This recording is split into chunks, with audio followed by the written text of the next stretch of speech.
intentant discutir-les i parlar-les amb tots vosaltres. I abans d'això el que farem serà parlar una miqueta d'alguns punts interessants del llibre, que té molts punts interessants, podríem estar tota la tarda parlant del llibre, però més que res això, per treure uns quants temes, posar uns quants temes sobre la taula, que després vosaltres, si voleu contribuir també, estarem encantats de sentir les vostres preguntes. Bé, doncs, bàsicament estem per avui, l'excusa d'aquesta trobada és el nou llibre del David, l'Art de persistir, i el David, tots el coneixeu, el David és doctor en biologia i és professor de genètica a la Universitat de Barcelona i sobretot és també, a part d'això, un gran divulgador. Treballa sobretot, la seva feina és en la genètica del desenvolupament i la neurociència i està molt implicat últimament també amb el tema de l'educació. I ha publicat diversos llibres i segurament el coneixeu pels articles que escriu a diversos mitjans. I jo, el David, abans de conèixer la persona, ja el seguia i era un fan dels seus articles i dels seus llibres. I recordo, per exemple, un llibre que em va agradar molt al seu moment, L'enigma de la llibertat, que va publicar Edicions Bromera, que és el llibre amb el qual va guanyar el Premi Europeu de Divulgació Científica.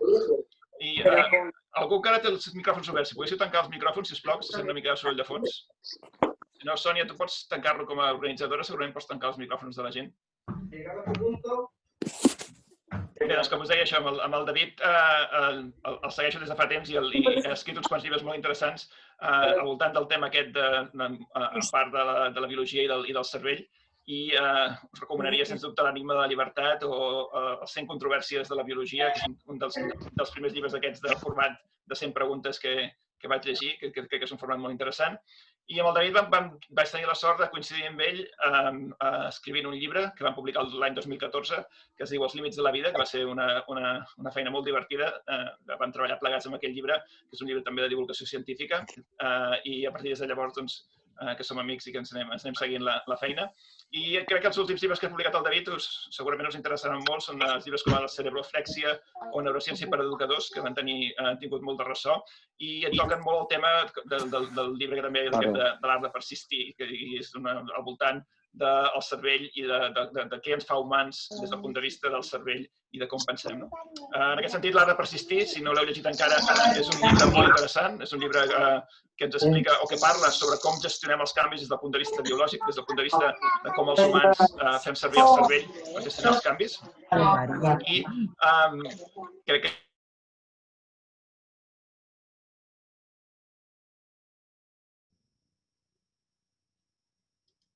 Però no se'l sent. Sí, però no, el host deu ser... Perdoneu, ara el micro s'havia apagat. Doncs això, que és un llibre molt clar, molt ben escrit i molt ben explicat sobre com funciona el nostre cervell, que crec que el cervell és possiblement un dels grans misteris de la biologia que encara ens queden per resoldre. I entendre exactament com funciona el cervell crec que és una de les coses més interessants i que omplirà més pàgines d'estudi al llarg dels propers anys. Doncs bé, això és una mica el resum del que és el llibre, que trobareu en el llibre. Si encara no l'heu llegit, crec que és un llibre molt recomanable i m'he passat molt bé llegint-lo. I té la marca del David com a llibre molt ben escrit i escrit d'una manera clara i directa, parlant de temes interessants. I el llibre ja té diferents temes al voltant de resistir, persistir, però potser per començar el diàleg una mica, David, si et sembla, podríem començar a parlar d'aquesta diferència que fas al llibre, del que és resistir o persistir i per què creus que una cosa és millor o més desitjable que l'altra. Bé, abans de començar amb el diàleg, també volia agrair primer a Ara Llibres que hagin pogut organitzar aquesta trobada, presentació virtual, que és el primer cop que en fem una així, i per descomptat en Salvador per haver acceptat fer de presentador, de parella meva en aquesta presentació, que em feia molta il·lusió que hi fos. Ja en alguns llibres el seu nom l'havíem jugat perquè me'ls presentés, però des de la distància física que ens separa, doncs no havia estat mai possible. I potser aquesta vegada, gràcies a això, doncs sí que podem estar junts. I, de fet, si podem fer això és perquè persistim. Per cert, recordeu tancar els micros, qui el tingui encara obert, i una cosa, volem gravar la sessió i després Ara Llibres ho penjarà per si algú ho vol veure més endavant. Ho dic perquè si algú no vol sortir, perquè clar, s'agafen totes les mini pantalletes que hi ha, si algú no vol sortir, doncs simplement tanca el vídeo i pot seguir escoltant tot el que anem dient, no? Bé, dit això, comencem per això, el resistir i el persistir. A veure, primer haig de dir que el llibre aquest, que per cert el teniu aquí, per si el voleu veure, el llibre aquest se'm va acudir escriure'l el primer dia de confinament, quan va començar tothom a sortir, tothom no, jo no ho vaig fer, per tant, tothom no, però moltes persones van sortir als balcons a cantar la famosa aquella Resistiré del Duo Dinámico. I escoltant la lletra, allò que dius, resistir, hem de resistir. La música és molt enganxosa, molt, encara em sona per aquí de tant en tant que la vam sentir aquells dies. Però la lletra és horrible. Bueno, no sé si a vosaltres us agrada o no, però jo la trobo absolutament horrible. Hi ha una frase que diu resistiré els cops que em van donant i resistiré. Allà em vaig plantejar, hem de resistir els cops? En el cas de la cançó aquesta. O hem de fer alguna cosa per deixar de rebre cops? Hem de continuar avançant i deixar de rebre cops? O simplement ens hem de quedar allà quiets a mirar em donen cops, què hi farem? Anirem aguantant. I aquí és on va sorgir la idea d'aquest llibre. Curiosament, des d'Ara Llibres es van posar en contacte amb mi 4 o 5 dies després dient, escolta, si se t'acut algun llibre, dic, sí, justament fa 3 dies, és cert, Feia 3 dies justos que s'havia acudit aquesta idea i els va agradar, no? Quina és la diferència? A veure, és potser una mica subtil, però jo penso que en les subtileses hi ha les coses importants. Resistir és quedar-te quiet allà on estàs. En terminologia dels escacs vindria a ser com enrocar-te. Em quedo quiet perquè el xàfec que està caient passi de llarg. El problema és que quan resistim, en el fons no ens quedem quiets. I no ens quedem quiets perquè vivim en un món, i ho sabem, que és dinàmic, que és canviant. Les coses van canviant, no sabem cap a on, està ple d'incerteses, però va canviant. Si ens quedem quiets, en el fons és com anar enrere, perquè el món segueix canviant, segueix avançant. Això a mi em recorda molt el País de la Reina Roja, d'Alícia, el País de les Meravelles. No sé si l'heu llegit, aquest tros del llibre. És un país on els habitants han de córrer molt ràpid perquè el país es mou tan ràpid que si s'aturen es queden enrere. Doncs és exactament això. Persistir què és? Persistir és, primer, tenir un objectiu cap al qual volem anar. I arribarem o no, és igual. Arribarem més lluny o més a prop. Serà més fàcil o més difícil, però tenim una fita que ens mou a avançar cap allà. Per tant, ja no quedem enrere. Com a mínim quedem allà on estàvem, que ja és molt, segons com, no? I potser podrem continuar avançant i podrem continuar millorant el que sigui, millorant la nostra vida, millorant el nostre sentiment de pertinença amb l'entorn. És igual, el que sigui. Per mi la diferència està aquí, que això no vol dir que sigui un dualisme, que o resisteixes o persisteixes. Quan persistim, normalment també hi ha certa dosi de resistència. No podem persistir en tots els fronts.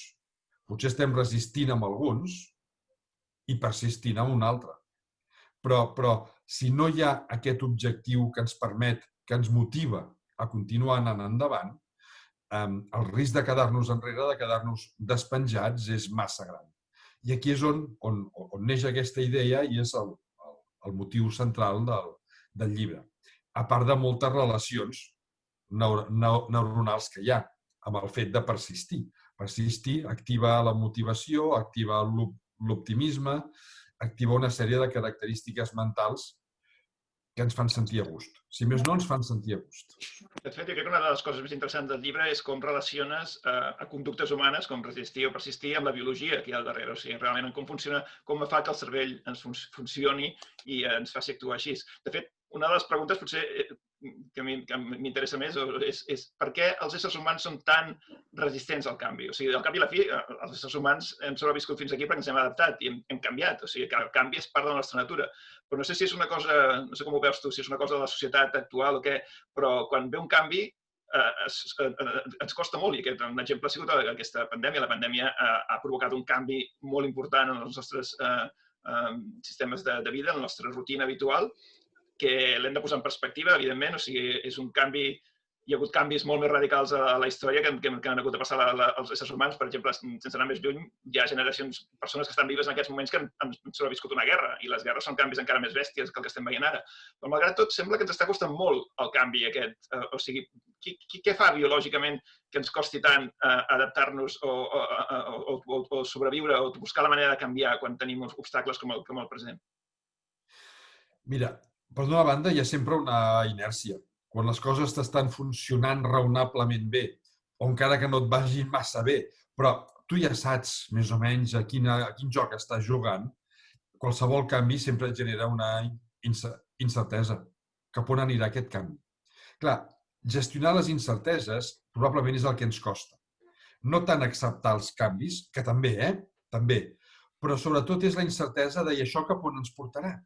Clar, una incertesa, si ho polaritzem, mai està res tan polaritzat, però els científics, tu, Salvador, ho saps molt bé, no? Que també fas molta recerca, però hem d'estudiar els extrems, perquè si ens movem en punts intermedis, les diferències són tan subtils que no podem treure conclusions clares, no? Per tant, si ho polaritzem, la incertesa pot ser una amenaça o una oportunitat.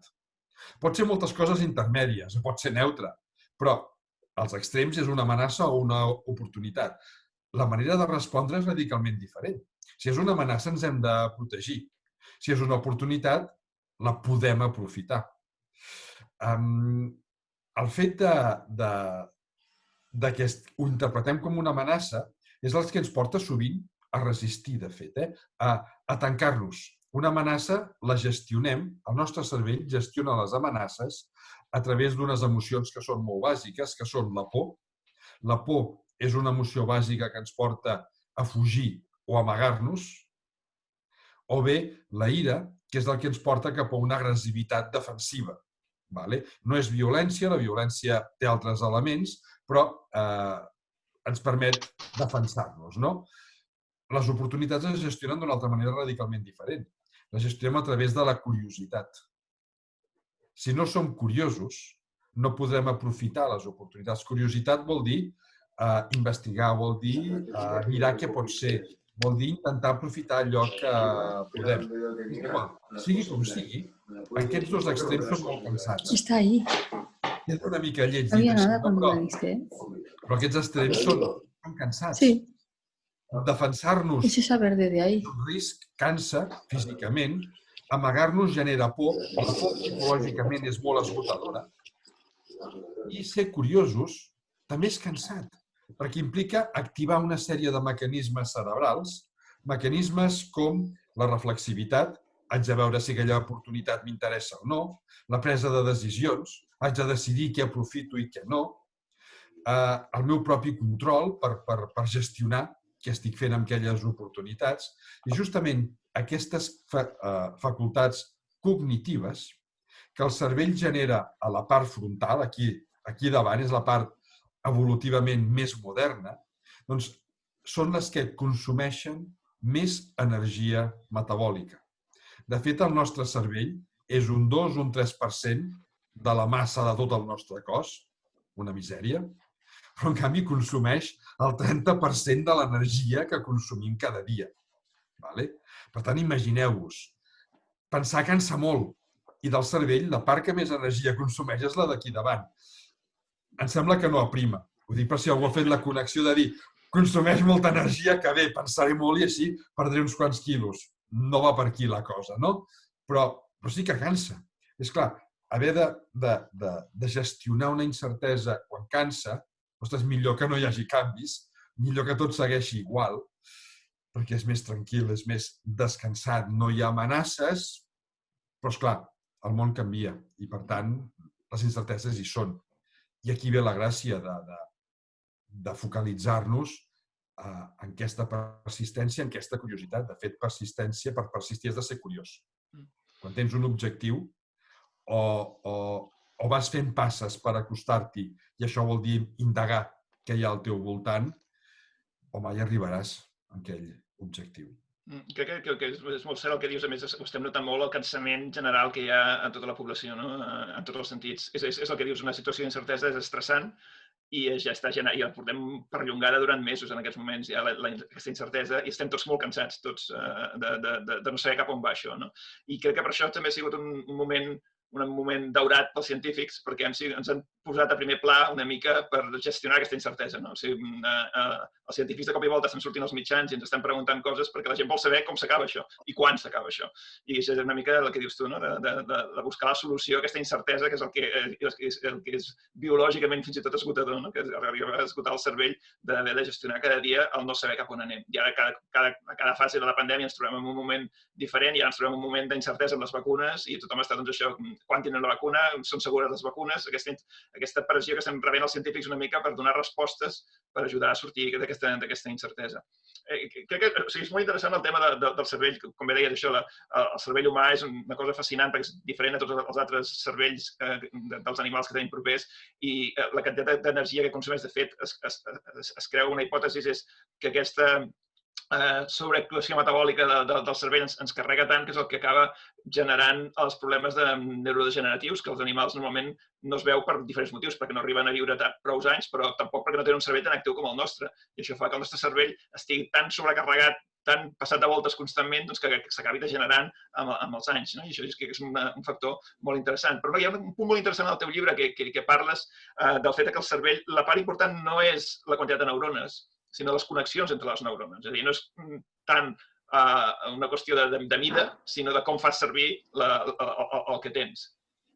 Sí, de fet, les mides dels cervells humans, clar, costa molt mesurar un cervell humà perquè primer has de matar la persona per treure-li el cervell, no? O has d'esperar que s'hagi mort. Per tant, no s'acostuma a fer així, però el que es fa és mesurar el volum del crani i més o menys extrapolar que dins hi havia un cervell, no? Hi ha mides molt diferents. Hi ha des de cervells que amb prou feines arriben a 1 litre, 950 centímetres cúbics, i n'hi ha que gairebé arriben al litre i mig. Per tant, ja només de mida hi ha molta diferència. També hi ha molta diferència, o hi ha força diferència, pel nombre de neurones, que són les cèl·lules que generen la vida mental, les que es connecten entre elles. Tenim moltes més cèl·lules al cervell, però que no són les que generen la vida mental, sinó que són cèl·lules de suport. Les que netegen, alimenten a les neurones, en fi, fan altres coses. Es diu, no sé qui ho ha comptat, honestament, però es diu que tenim uns 86.000 milions de neurones al cervell, però tenir-ne això, unes quantes més o unes quantes menys, a mi m'agrada dir 10.000 milions més o 10.000 milions menys, no implica cap diferència, ni cap facultat extraordinària, ni cap mancança significativa. Perquè la vida del cervell no depèn de neurones individuals, sinó de les connexions que fan les neurones entre elles. La vida del cervell és relacional. I aquí és on hi ha la part important. Aquestes connexions, que en podem tenir entre 200 bilions amb B, 200 milions de milions, i 1.000 bilions, d'acord? Més o menys, Són números així una mica a ull, però més o menys ronda per aquí. Aquestes connexions, moltes, es van fent en interacció amb l'ambient. Tenim uns programes genètics que ja afavoreixen que se'n facin, per descomptat. Però quina neurona concreta acaba connectada amb quina altra? Això depèn de la interacció amb l'ambient.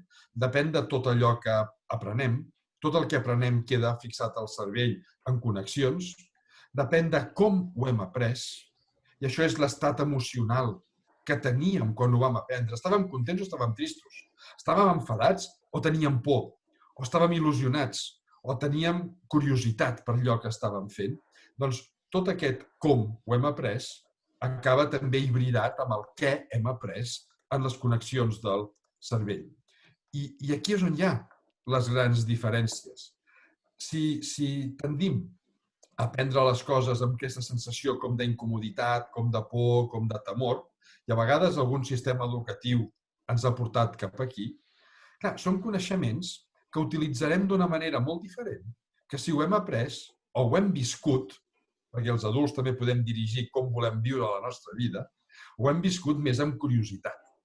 I això és el que estem notant, per exemple, tots aquests dies, tot aquest temps, dies i mesos ja que portem. Que jo em dedico molt al tema de la neuroeducació, com aplicar els coneixements en neurociència al món de l'educació. I una de les preguntes típiques que em feien és com viuran els nens aquestes setmanes o mesos de confinament. Allò que aprenguin, com acabarà dins el seu cap, no? La meva resposta sempre era depèn de com ho visqui el seu entorn. Si estan en una casa on es viu la situació amb certa confiança, no aquella frase de tot anirà bé, perquè potser no tot anirà bé, o no a tothom tot li anirà bé. No ens hem de deixar enganyar. A la llarga, com a societat ens en sortirem segur, però a nivell individual hi ha gent que li anirà bé i gent que potser no.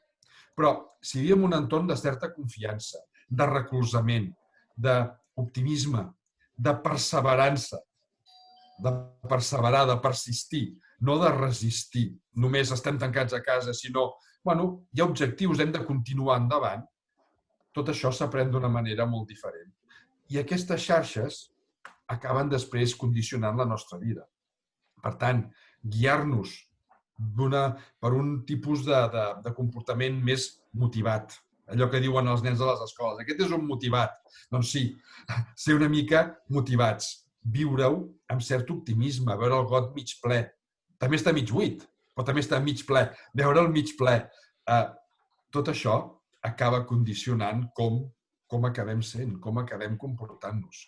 I aquesta és la part important. Tenir més o menys neurones, arribat a cert llindar. Jo faig moltes vegades una broma. Tinguéssim 304 neurones i seríem un cuc intestinal. Coneixeu aquells cuquets que a vegades tenen els nens petits? Jo és que vaig fer la meva tesi doctoral treballant amb cucs, no? I els tinc un apreci molt gran, que sé que la major part de gent no té aquest apreci pels cucs. Doncs aquests cucs tenen 304 neurones. En necessitem moltes més nosaltres. Però arribat a cert límit, que ja funcionem, l'important són les connexions i que es fan amb allò que fem, amb allò que vivim i amb com vivim allò que ens està passant. I et sortit un parell de temes interessants que aprofito de pas a rescatar algunes preguntes que esteu fent al xat. Recordeu d'anar fent preguntes, i aquestes són pertinents amb això. Per exemple, la Isabel pregunta que aquesta sobrecàrrega del cervell si es pot relacionar amb el somni. Si quan somiem descarreguem aquesta sobrecàrrega que estem parlant del cervell. Sí que hi ha una cosa que sabem que passa mentre dormim, que és aquestes cèl·lules que deia el David, que no són neurones, que estan netejant el cervell, actuen sobretot quan dormim. I es que hi ha una relació amb aquesta manca de neteja i l'Alzheimer, per exemple, o les malalties neurogeneratives. Per tant, hi ha una funció molt important del dormir, que és una mica fer un reset al cervell per poder netejar una mica. Però el somni en si mateix és potser una part encara molt... Els sons, si més no, com somiem, és una part molt desconeguda de per què passa, per què el cervell humà es desconnecta d'aquesta manera, connectant-se amb aquest món irreal que són els somnis. Sí, de fet, és un dels grans misteris. Hi ha gent que diu que els somnis són anticipadors del futur. Tant de bo, així sabríem què passarà demà. Però no funcionen d'aquesta manera. El que passa és que quan dormim, el cervell també consolida tot el que hem après durant el dia, totes les experiències que hem viscut, i tria. Tria allò que, per diversos motius, creu que val la pena ser recordat, i descarta tota la resta. Clar, això vol dir anar activant. De fet, hi ha unes fases a la son, hi ha una fase en concret, que el cervell està tan actiu com si estiguéssim desperts, però dormim, nosaltres. I va enviant senyals amunt i avall. Una de les interpretacions dels somnis és que aquests senyals que envia amunt i avall el que fan és reactivar records passats, molt passats o no tan passats, i els combina de maneres totalment atzaroses. I per això els somnis no tenen moltes vegades ni cap ni peus. Són combinacions de coses que ens han anat passant. Això qui recorda els somnis? Jo soc de les persones que no recordo els somnis. Fa mesos que no recordo cap somni meu. Potser un parell de cops l'any dic, ai, mira, avui recordo que bé, quina il·lusió. els passa més dies, no sé. És com, no sé, com si no hi fos a les nits. Jo tinc la sort que si me'n recordo i els meus somnis només són molt actius i molt divertits en pel·lícules i el que fem normalment és que a l'hora d'esmorzar el repasso amb el meu fill, a veure què ha somiat ell i què ha somiat jo i ens expliquem els somnis, que és un costum que hem adquirit. Tornant Jo tindria un esmorzar molt avorrit. S'acabaria ràpid. Tornant al tema aquest que parlaves de l'aprenentatge també, i hi ha una pregunta que també lliga una mica amb això, que la Sandra ens pregunta, es pot aprendre a persistir? O sigui, i de fet això lliga una cosa que parles en el llibre, que el tema de l'heredabilitat, o sigui, quina part és heredada i quina part depèn de l'ambient en tot en general. I cites, per exemple, el fet que s'ha calculat que la capacitat de perseverar és 37% depèn de l'herència i que, per tant, hi ha un 63% que dependria dels factors ambientals. O sigui, podem aprendre a persistir millor o a persistir més? Podem millorar la nostra capacitat de persistència. Jo penso que la paraula més que aprendre hauria de ser millorar la nostra capacitat de persistència. Perquè en tenim una de bàsica, d'estructural, que és purament biològica. A veure, us parlo una miqueta de genètica, ja que soc genetista, jo de formació. Tots tenim tots els gens, tenim uns 20.300 gens, és el nostre genoma, multiplicats per 2. La meitat els hem heredat de la mare, l'altra meitat els hem heretat del nostre pare. Tots tenim tots els gens, però tenim diferents variants per a aquests gens que introdueixen petites subtileses en la manera com funcionen amb les característiques que estan controlant. Per això hi ha gent més alta, gent més baixa, gent morena, gent rossa, gent de pell molt clara, gent de pell més fosca, gent del grup sanguini A, del B, del 0. En el cas del grup sanguini hi ha un determinisme genètic absolut. Allò que diuen els gens que tu tens, les teves variants gèniques, allò tens. I si a algú no li agrada el seu grup sanguini, s'aguanta.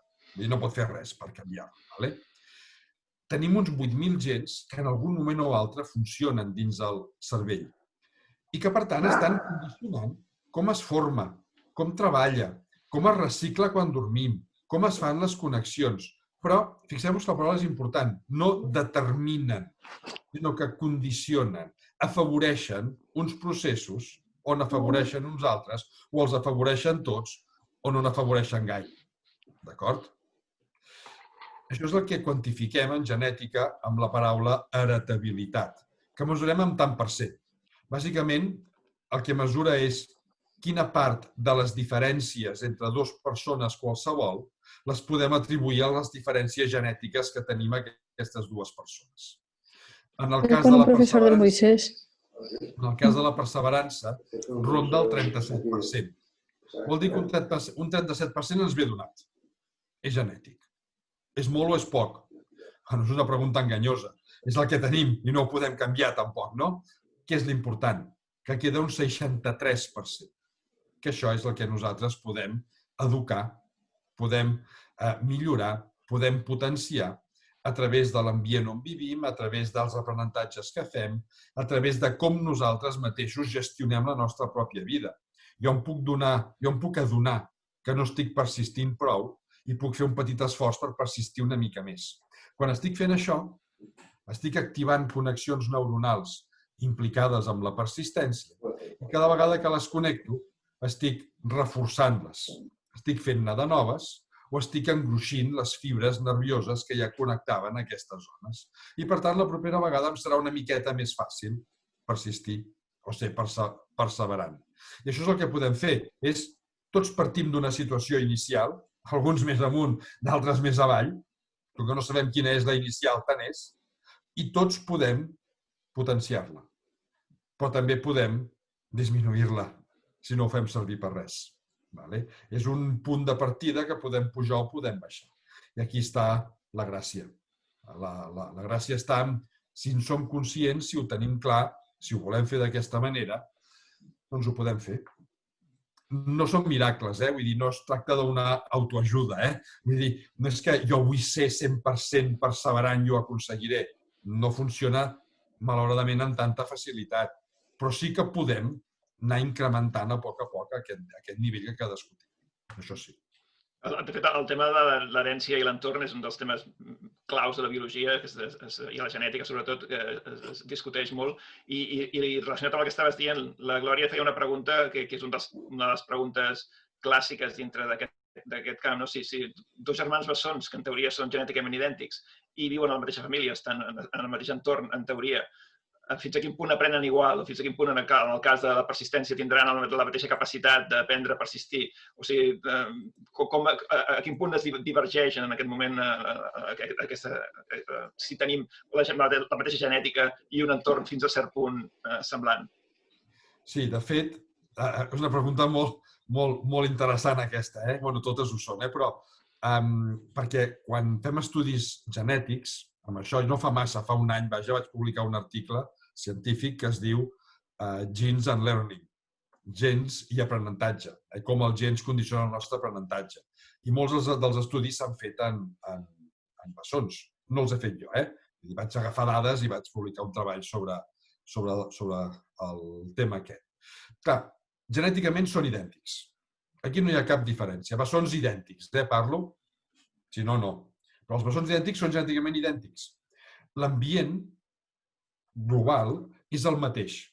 I això en diem l'ambient compartit, que és el mateix per tots dos. Però després encara queda un tercer aspecte ambiental, que és el que en diem l'ambient no compartit, que són els successos atzarosos de la vida, incontrolables, i que li poden passar amb un i no a l'altre. Potser un ha caigut i s'ha fet molt mal anant en bicicleta de nen i s'ha passat 2 mesos amb la cama enguixada i l'altre no. I potser això li ha generat una certa diferència perquè, pel que sigui.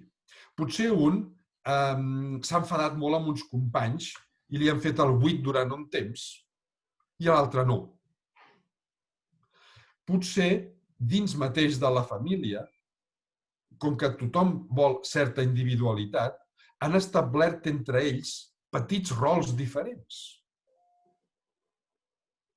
És un ambient que ja no és compartit. I aquí hi ha les diferències. Potser un s'ha especialitzat, per entendre'ns, en xerrar més i l'altre és més callat.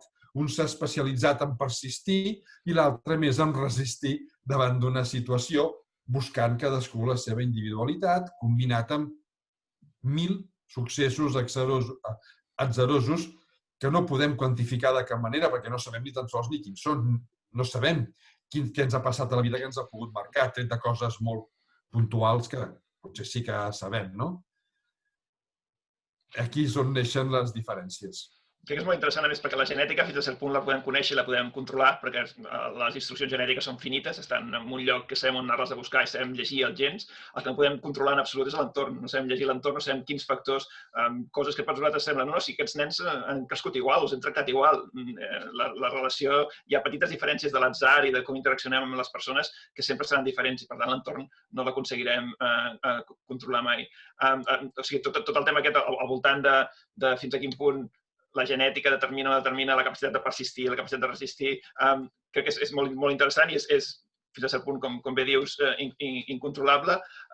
Hi ha un parell de preguntes relacionades amb això, també al xat, que dèiem que, per exemple, la Carme al principi ens preguntava si pensem que els malalts crònics persisteixen, o sigui, si la part del que t'obliga a fer una malaltia crònica és augmentar la teva capacitat de persistir, no tan sols resistir. I crec que hi ha 2 o 3 preguntes o comentaris de l'Antoni, la Montserrat i la Montse que parlen al voltant d'aquesta diferència que feies al principi, de persistir i resistir. I estem posant molt èmfasi en la part de persistir, perquè és la part activa, la part en la qual nosaltres d'una forma activa estem intentant superar una situació, i la part de resistir, que és més passiva. Però deia l'Antoni, per exemple, que tot i que diu que està d'acord que persistir és perseverar i és important, diu que considera que també que resistir és una qualitat bona, és una cosa que també és interessant. I, de fet, la cançó original que mencionaves tu del resistir és una cançó anglesa que diu sobreviuré, que encara és pitjor, no? O sigui, encara sobreviure és encara més els mínims, no és ja resistir, sinó simplement passar i mantenir-se viu.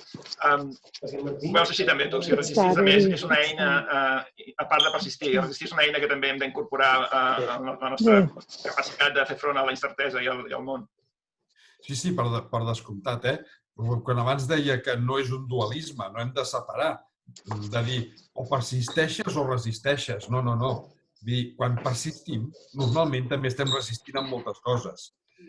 La qüestió és si només per resistir i no ens marquem cap fita per continuar. Aquí és on jo, més la meva visió de com funciona això, és el que considero que ens pot ser més perjudicial que no pas beneficiós. Però clar, sempre he mirat també, a veure, amb un interval de temps adequat. És a dir, ara, en aquest moment precís, avui, dia 24 de novembre, no he persistit en res i només he resistit. Bueno, fantàstic, clar que sí, molt bé. La qüestió és, i aquests últims mesos has fet alguna cosa per continuar avançant, per sortir de la situació, per preparar-te quan això acabi, perquè això acabarà. Abans o després, tindrem la vacuna al gener o al març, o ens acabarem immunitzant tots quan ens anem encomanant de mica en mica pel mètode clàssic. Vull dir, clàssic, vull dir abans que hi haguessin vacunes, no? Bueno, no ho sabem, és igual, però això acabarà. Com qualsevol passa, qualsevol epidèmia o pandèmia, acabarà. Ens estem preparant per quan acabi? O quan acabi ja veurem què passa? Aquí està la diferència, resisteixo, espero que acabi. No, persisteixo, em preparo, tinc idees que les realitzaré bé o no, ja ho veurem, però tinc idees que em motiven per continuar avançant, per preparar-me per quan tot això acabi. Ara estem parlant de l'epidèmia, però a les vides individuals de cada persona tots hem tingut moments difícils que els hem superat perquè hem persistit. Permeteu recordar-vos que, sisplau, tanqueu el micro, que se sent soroll de fons. Els que encara no heu tancat el micro, sisplau, mireu que tingueu la icona aquesta vermelleta activada, perquè si no sentim una mica de soroll de fons i a vegades tapa el que diem. I bé, una mica lligat amb el que deies, o sigui, realment, per exemple, la malaltia crònica, com bé dèiem, és una situació que t'ensenya a persistir, no tan sols a resistir, sinó a buscar la manera de tirar endavant dintre d'una nova realitat o d'un nou repte i d'una forma proactiva buscar la solució en aquest sentit, com la pregunta que feia la Carme. Jo crec que sí que la malaltia crònica no és resistència ni al revés, perquè la resistència crec que té una durada curta, pot resistir un temps d'una manera. El que permet anar a llargues distàncies és la persistència, és la capacitat aquesta d'adaptar-te, de trobar la manera d'integrar les noves rutines, els nous canvis dintre de la teva realitat. El micro, algú encara segueix amb el micro obert? La Janina, em sembla que té el micro obert, si pots tancar-lo, o si no, si l'administrador el pot tancar des de remotament, que és l'altra manera. Bé, continuem. Ara sembla que estem més callats. Bé, o sigui, bàsicament, un dels conceptes que ja ha sortit, que és molt interessant, que és a dir, que naixem amb una certa capacitats, amb unes certes, diguéssim, limitacions, capacitats, habilitats, etc. Però hi ha una gran part del cervell que és plàstica, que és una cosa que es pot anar canviant, que es permet no quedar-nos amb el que tenim quan naixem, sinó anar amb factors que controlem i en factors que no controlem, anem canviant i anem millorant.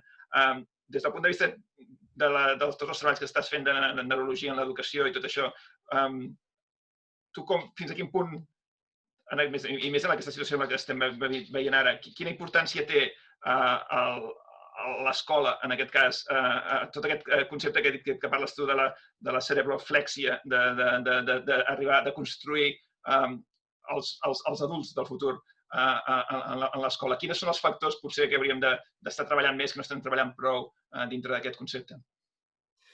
Mira, jo penso que dins el sistema educatiu s'han fet i s'estan fent uns canvis impressionants. Passa que moltes vegades no en som conscients des de fora. En la bona direcció. Però així tot encara cal continuar avançant molt més. Clar, a veure, pensem. L'escola, tal com la coneixem avui, va ser dissenyada al segle XIX amb un objectiu molt clar, que era mantenir cadascú el seu lloc. Vull dir, els fills dels obrers de les colònies industrials anaven a l'escola perquè de grans poguessin ser obrers i poguessin continuar fent cas al seu capatàs. aquesta escola del segle XIX li vam incorporar els coneixements del segle XX i l'hem portat al segle XXI. Clar, han canviat moltes coses, però la societat ha canviat molt més que les coses que hem canviat dins del sistema educatiu. Aleshores, què requereix l'educació per afavorir persones amb aquesta motivació que els porti a intentar anar més enllà? Doncs el primer és que s'ha d'empoderar els alumnes. Ells són els protagonistes de la seva educació. No vol dir que ells han de decidir què volen aprendre. No és això.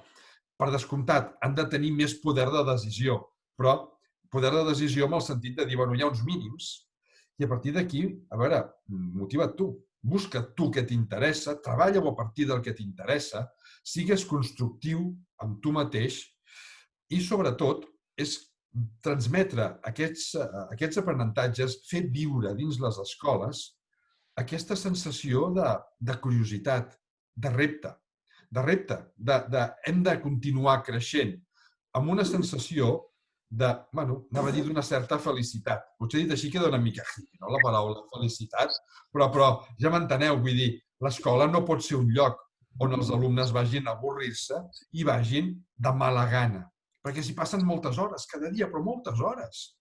A veure, estem condicionant des que tenen 3 anys fins que en tenen 16, parlo des d'infantil fins que acaben l'ESO, que es passen de 5 a 7 hores segons el nivell cada dia a l'escola de mala gaita i després pretenem que siguin uns adults motivats, reflexius, amb ganes de fer coses. Em sembla que no. Vull dir, no va per aquí. Si nosaltres dins l'escola aconseguim generar un ambient d'acolliment, de repte. No estic dient fer-ho tot fàcil i que tot sigui divertit, no estic dient això, però sí que hi hagi un repte, que hi hagi una implicació dels alumnes, que ells vegin que els esforços que fan, perquè en fan, es veuen recompensats pel seu entorn. Recompensats vol dir aquesta comunicació de reconeixement. Reconeixem que s'han esforçat. Potser no han aconseguit el que nosaltres volíem. Llavors plantegem-nos per què no ho han aconseguit i busquem una altra manera. Però si no hi ha aquesta sensació, difícilment educarem una generació que sigui suficientment proactiva. Ja no dic persistent, per no cremar massa aquesta paraula, però proactiva, amb ganes de fer coses, amb ganes de continuar aprenent, amb ganes de continuar creixent intel·lectualment, creixent emocionalment. A veure, en el paleolític, som una espècie paleolítica. Vull dir, hem viscut a l'edat de pedra, el paleolític, durant centenars de milers d'anys, com a Homo sapiens o com a altres homínids, en els quals els canvis eren extremadament lents.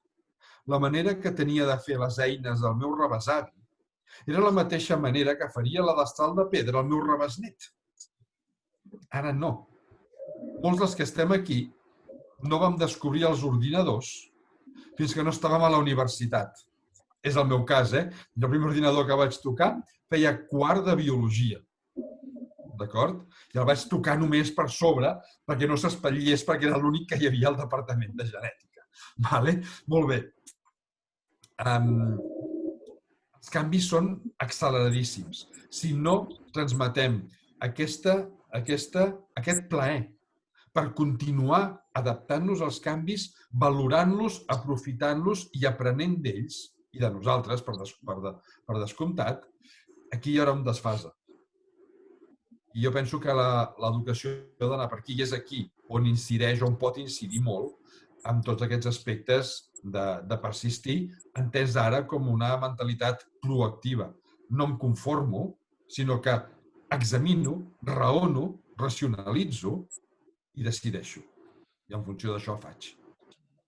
dit un concepte clau, crec, amb el que has dit ara, que és el tema de la motivació, que ho mencionava també l'Anna aquí. O sigui, la motivació és clau en la capacitat de persistir i en moltes altres coses a la vida, i potser el que hem d'ensenyar més als nens és aquesta capacitat de motivar-se, no? De voler fer les coses, perquè al cap i a la fi són ells els que hauran, un moment o altre, hauran de prendre control del seu present i el seu futur i decidir cap a on volen anar i quins esforços han d'invertir. I crec que, si més no, com a pare d'un adolescent i estem veient com funciona la generació avui en dia, falta una mica aquesta capacitat d'esforç que potser es veia més en altres generacions. Potser l'estem perdent perquè ara les coses per ells són una mica més fàcils potser que per altres generacions, i aquesta recompensa immediata que busquen les noves generacions va en contra una mica amb aquesta part de la motivació, no? D'obligar a l'esforç per aconseguir les coses.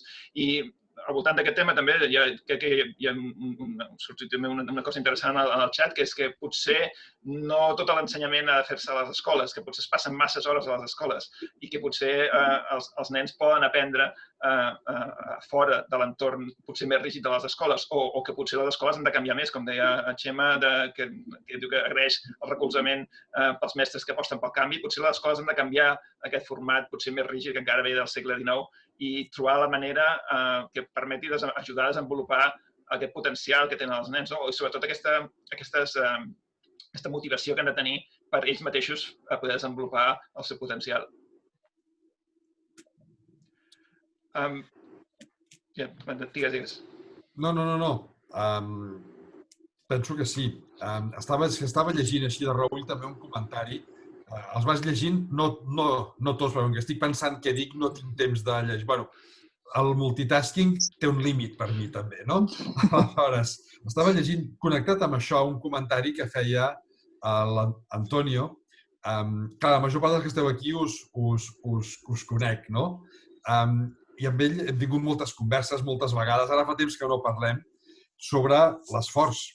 I preguntava, no creieu que falta esforç, per exemple, a l'ESO, aquesta cultura de l'esforç, això que estàvem dient? A veure, jo crec que el que falta és saber que els adolescents sàpiguen encarrilar el seu esforç. La tecnologia no ens ho posa fàcil. Abans, quan volíem un llibre, havíem de caminar, jo almenys tenia a la biblioteca, un quart d'hora a peu de casa o 20 minuts. Quan necessitava un llibre, havia de caminar 20 minuts, per tant, m'esperava necessitant a 2 o 3 per agafar els 2 o 3 a l'hora. Per tant, hi havia aquesta espera i aquest esforç. Ara, quan necessitem una dada, fem clic a l'ordinador i surt. Clar, els adults ens hem apuntat a això, És aquest sentit de la immediatesa. Vull fer un tràmit i avui se m'ha penjat i sembla que se'ns cau el món a sobre. Quan abans el torni vostè demà era força habitual i tornaves l'endemà. Vale? Vull dir que certament jo penso que cal revaloritzar aquest esforç, aquesta cultura de l'esforç, però potser, i aquí no sabria massa bé dir com jo, no sabria dir com, sense el massa bé, és com resituar-la en el món actual. Com enfoquem aquest esforç? L'esforç és necessari. L'esforç és recompensant pel cervell, això els estudis preciosos que ho demostren. L'esforç genera sensació de plaer i de benestar quan veiem que hem aconseguit l'objectiu que ens havíem marcat en aquell esforç. Per tant, potser la qüestió està en dir com resituem l'esforç perquè els alumnes vegin recompensat aquell esforç que han fet. Sabent que els esforços han d'anar potser per una altra banda. El que no sé jo quin això, ja aquí, perquè us estic veient les cares a molts, excel·lents pedagogs entre vosaltres, que segur que tindríeu idees brillants. L'esforç és necessari, és que sense esforç la persistència és molt difícil. La persistència vol dir prescindir ara de fer unes coses que em vindria molt de gust fer en benefici d'un bé que jo crec que serà superior si m'espero un temps. L'esforç aquest d'esperar un temps, ni que sigui, no?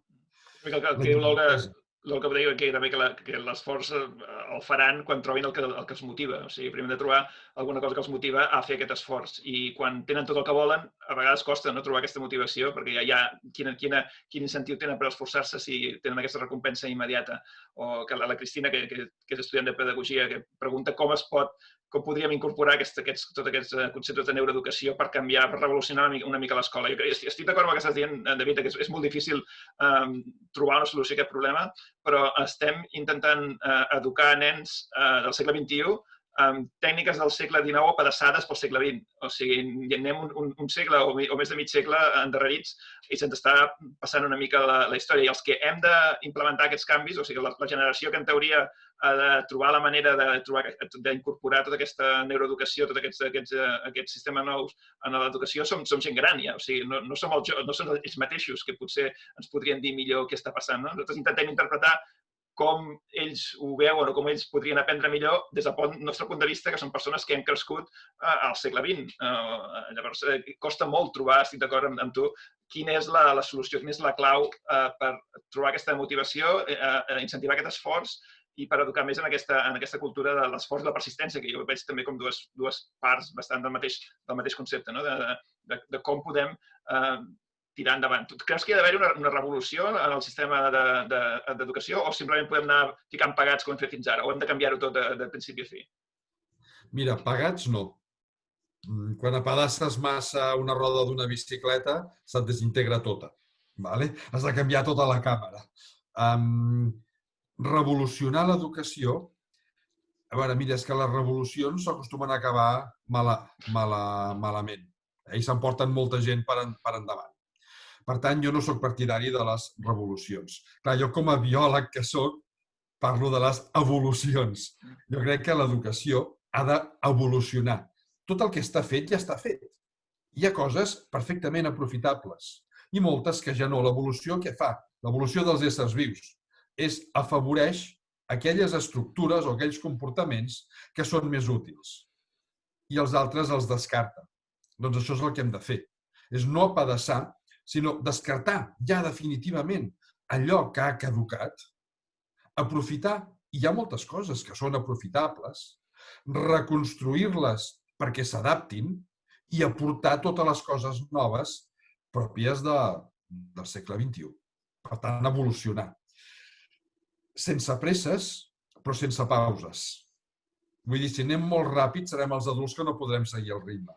Els nens s'adapten rapidíssimament a qualsevol cosa. Nosaltres ens costa més. Per tant, si anem molt ràpids, podem veure'ns sobrepassats per la situació. Però no ens hem d'aturar, tampoc. Hem d'anar treballant constantment, hem de persistir, valgui la redundància amb el títol del llibre. Us el torno a ensenyar, Em fa il·lusió. Estic molt d'acord amb el que dius. A més, com diu l'Olga també en el xat, hem d'entendre com funciona el cervell i cada cop sabem més de com funciona el cervell i aplicar aquests coneixements a com eduquem les criatures, sobretot també dirigides a les diferents franges d'edats. Això ho comentava la Isabel, que no aprèn igual un nen de 3 anys que un nen de 16 anys. I potser el currículum no és prou flexible en aquest sentit i no estem aplicant potser prou el coneixement, tota la part de neurologia que anem adquirint, no l'estem aplicant potser prou ràpid, com bé dius tu. No es tracta potser de revolucions, sinó de poder incorporar tot aquest coneixement nou en el llibre, en el que és l'educació. La veritat, jo podria estar tota la nit parlant amb el David perquè m'ho passo molt bé amb aquests temes, però soc conscient de l'hora que és. Hem aconseguit estar una hora amb 100 participants, no ha caigut ningú s'ha adormit o ningú ha marxat, crec que això està molt bé. Si us sembla, i per cert, abans que tot us volia donar les gràcies per mantenir el diàleg viu al xat, que heu estat fent comentaris i preguntes molt interessants. I ja et voldria, per acabar de recollir una mica la sessió d'avui, crec que el llibre del David parla de tots aquests temes que hem estat traient avui. Crec que us el recomanaríem com més. És un llibre que és molt interessant i m'agrada molt en aquest sentit de com incorpora dades biològiques, com tot el que estàvem dient de les neurones que tenim, les connexions que tenim, l'hereditabilitat, la genètica. Hi ha temes com, per exemple, que no hem tingut temps de parlar, però que és fascinant fins a quin punt el llenguatge defineix com vivim, com interaccionem i com entenem el món, com els que són políglotes veuen el món de manera diferent hi ha raons biològiques que expliquen que la gent que és bilingüe o políglota entén diferent la realitat, i això són temes que surten en el llibre, que crec que us agradarà molt, i és un llibre que parla de les fake news, que és un tema que està sortint molt aquests dies, i surt des del Duo Dinàmico, el Yoda, el Raimon i altres, el Charango, i totes les diferents músiques, que és un llibre que en aquest sentit us agradarà molt. I bé, no sé si per tancar una mica, voldria quedar-me amb aquests conceptes que hem tret avui, de persistir, resistir, tots els temes d'evolucionar, canviar i ser capaços d'adaptar-nos, més que no això, potser revolucions, sinó evolucions, i adaptar una mica als canvis de la situació que estem vivint. És un bon exemple ara d'una situació extraordinària que ens obliga a canviar, i que és un tema que, a més, hem de, crec, començar a explicar i a treballar amb els nens petits des del principi. David, si vols dir les últimes frases per tancar. Només agrair-vos molt a tots els que heu assistit a aquesta trobada virtual. Hem arribat a les 100 persones, ara el comptador me'n marca 99, però hi ha hagut un moment que eren 100 clavades. Us conec a tots, o la majoria, potser alguna cara que no l'acabo d'identificar per la lluminositat de les càmeres, però he anat repassant cares i tots sou amics meus, per tant, doncs moltes gràcies per haver-nos acompanyat, haver-nos donat aquest suport. Gràcies per descomptat també a tota la gent d'Ara Llibres que han fet possible aquest treball, que jo em sento molt satisfet amb ell, i per descomptat a tu, Salvador, que com a mínim ens hem pogut veure virtualment, perquè ara feia temps que no coincidíem, i la veritat és que és bonic de retrobar els amics. I res més. Moltíssimes gràcies. Gràcies a tots. I que ha estat molt bé que no haguem pogut treure tots els temes, perquè així us veiem obligats a comprar-lo i llegir-lo.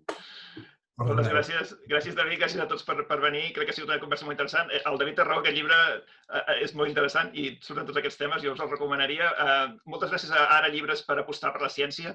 Crec que avui en dia és molt important que es donin veus als científics, que puguem tenir científics que saben explicar les coses com el David, que puguin treure aquests temes, i per això necessitem mitjans i editorials que ens escoltin, i necessitem, sobretot, gent com vosaltres que estigui interessada en aquests temes, que vulgui llegir aquests temes i vulgui donar suport a tota la feina que fem els divulgadors. Per tant, gràcies per fer-ho. Seguiu comprant llibres, seguiu venint a conferències, seguiu llegint articles, i nosaltres intentarem fer la nostra part i ens en sortirem d'aquesta, persistirem, resistirem, sobreviurem, i aviat, d'aquí un temps, podrem tornar a recuperar una mica la nostra normalitat i que tot vagi molt bé. Moltes gràcies a tots, molt bona nit i que vagi molt bé. Bona nit, gràcies. Fins la propera.